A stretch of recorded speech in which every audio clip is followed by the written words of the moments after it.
Harne bypass परिसरात जखमी अवस्थेत आढळलेल्या एका डॉल्फिनचा मानवीय दृष्टिकोनातून सुरक्षित रेस्क्यू करण्यात आला। वेळेत करण्यात आलेल्या या बचाव कार्यामुळे डॉल्फिनचे प्राण वाचले। समुद्र किनाऱ्याजवळ डॉल्फिन जखमी अवस्थेत असल्याचं निदर्शनास येताच स्थानिक नागरिकांनी तत्काळ मदतीसाठी पुढाकार घेतला।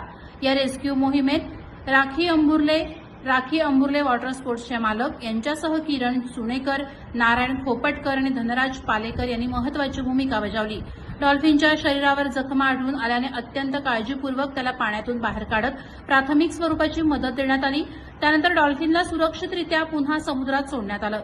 या तातडीच्या आणि संवेदनशील रेस्क्यूमुळे सागरी जीवसृष्टीच्या संरक्षणाबाबत सकारात्मक संदेश समाजाला गेला असून रेस्क्यू करणाऱ्या सर्वांचे परिसरातून कौतुक होत आहे।